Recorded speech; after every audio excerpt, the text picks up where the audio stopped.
Windows Defender, the one thing that's supposed to protect your computer. The built-in antivirus that Microsoft ships on every single Windows machine on Earth. Over 1 billion devices. Hackers figured out how to turn it against you. Not bypass it, not disable it. They turned Defender's own file remediation process into a privilege escalation weapon. The software that's supposed to clean malware off your system, attackers are using that exact mechanism to get system-level access, the highest privilege on a Windows machine. And it gets worse. There are 3 zero-day vulnerabilities in Defender being actively exploited right now. Microsoft patched one of them 5 days ago. The other 2, still unpatched, still being exploited right now. This is the story of BlueHammer, RedSun, and how the world's most used antivirus became the attack vector. Let's start with the one Microsoft actually fixed. It's called BlueHammer, CVE 2026-33825, and the way it works is almost poetic in how evil it is. Windows Defender has a feature called real-time remediation. When it detects a malicious file, it doesn't just flag it, it actively intervenes. It quarantines the file, cleans it, or deletes it. This happens automatically, in the background, with system privileges. Because of course it does. An antivirus needs admin rights to remove malware from protected system directories. BlueHammer exploits a race condition in that remediation process. Here's the simplified version. Step 1. The attacker places a specially crafted file in a location Defender monitors. Step 2. Defender detects it and begins the remediation process. During remediation, there's a brief window, microseconds, where Defender is operating on the file with system privileges. Step 3. During that window, the attacker swaps the file target using a symlink or junction point. Now Defender's system-level operation isn't cleaning the malicious file, it's performing a privileged operation on whatever the attacker pointed it at. Step 4. The attacker now has system-level code execution. Game over. They own the machine. The CVSS score is 7.8, high severity. And that's actually being generous because the real-world impact of system-level privilege escalation is basically attacker can do anything. This isn't theoretical. This was dropped as a full working exploit on GitHub on April 3rd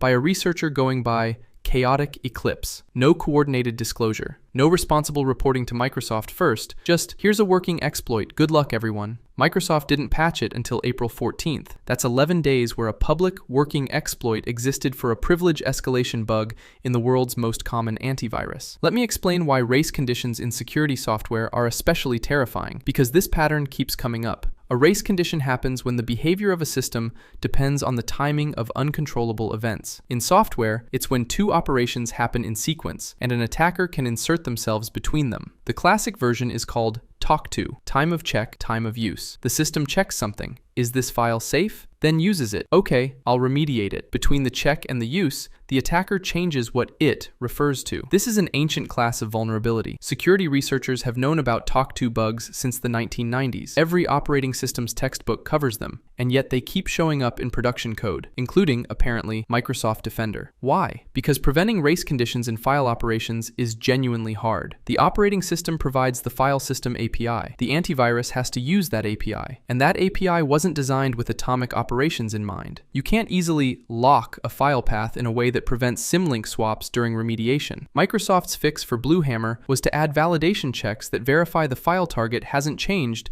between the detection and remediation phases. But here's the uncomfortable truth. This is a patch for one specific exploitation path. The underlying architectural problem that Defender runs privileged operations on user-controllable file paths hasn't gone away. And that brings us to the 2 that are still open. If BlueHammer is the one we know about, RedSun is the one that should keep you up at night. Details on RedSun are deliberately scarce. Microsoft hasn't assigned a public CVE yet, and the security researchers who discovered it are following responsible disclosure this time. What we know comes from threat intelligence reports and indicators of compromise spotted in the wild. RedSun appears to target a different part of Defender's pipeline, the scanning engine itself rather than the remediation engine. If BlueHammer exploits what happens after Defender finds something, RedSun exploits what happens during the scan. The third vulnerability is even more opaque. Security firms have confirmed its existence through behavioral analysis of attack. They can see exploitation happening that doesn't match BlueHammer or RedSun patterns. But the technical details are being closely held. What we do know is that all 3 are being actively exploited in the wild. Picus Security published indicators of compromise on April 16th. Krebs on Security confirmed active exploitation in his Patch Tuesday coverage. And the attacks aren't targeted.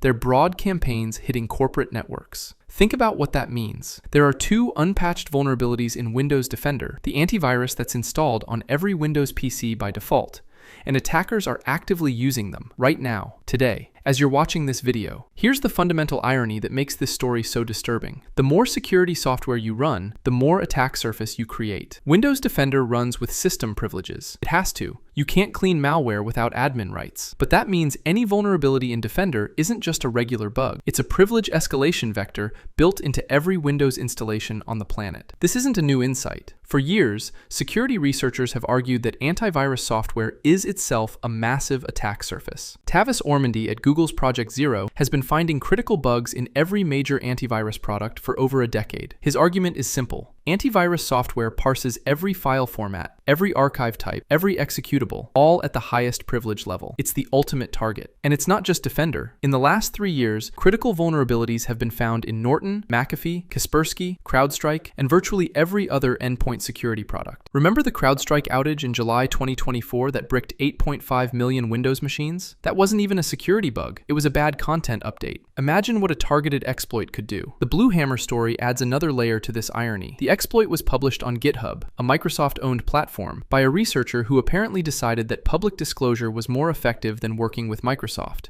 We can debate the ethics of that all day, but the 11-day window between disclosure and patch tells you something about why researchers lose patience. If you've been watching this channel, you know this isn't an isolated story. This is part of a pattern that's been accelerating all month. 2 days ago, we covered NIST giving up on CVE enrichment, the government admitting it can't track vulnerabilities fast enough anymore. A 263% surge in CVE submissions overwhelmed the system. Last week, we covered Project Glasswing, an AI that found 0 days in every major operating system. The week before that, Anthropic's Mythos model demonstrated autonomous vulnerability discovery that scared banks into calling the Federal Reserve. Now add BlueHammer and its siblings. The security software itself is the vulnerability. The government database that tracks vulnerabilities is collapsing under volume, and AI systems are finding new vulnerabilities faster than any human process can respond. This is what a systemic security crisis looks like. It's not one dramatic hack. It's the simultaneous failure of multiple defensive layers: the detection software, the vulnerability tracking, the patch pipeline, all at once. Okay, practical advice. What do you do when your antivirus is the attack vector? First, and this sounds counterintuitive, don't disable Defender. An unpatched Defender is still better than no antivirus at all. The exploits require local access or an initial foothold on your machine. Defender is still stopping the vast majority of commodity malware. Second, update immediately. The April 14th Patch Tuesday update fixes BlueHammer. If you haven't applied it yet, do it now. Literally, right now. Pause this video if you have to. Third, monitor for the RedSun patches. Microsoft will likely push out-of-band updates when they're ready. Enable automatic updates if you haven't already. For enterprise admins, watch the Microsoft Security Response Center blog. Fourth, layer your defenses. Don't rely solely on Defender. Add network-level monitoring, endpoint detection and response tools, and application whitelisting. The era of one antivirus handles everything ended a long time ago. Fifth, watch your privilege boundaries. The biggest lesson from BlueHammer is that system-level processes operating on user-controllable paths are dangerous. If you're a developer or sysadmin, audit your own code and configurations for the same pattern. The software that's supposed to protect you was turned into the weapon used against you. One exploit patched after 11 days of public exposure. 2 more still burning in the wild. This is what happens when security infrastructure becomes so complex that defending it creates its own attack surface. Windows Defender isn't broken because Microsoft is incompetent. It's broken because the problem is fundamentally hard, and the attackers only need to find one gap. We'll be following the RedSun patches and the unnamed third vulnerability as they develop. If Microsoft drops an out-of-band fix, you'll hear about it here first. If this video helped you understand the threat, subscribe. We cover cybersecurity stories like this every single day. Drop a comment if you've dealt with Defender exploits in your environment, and I'll see you in the next one.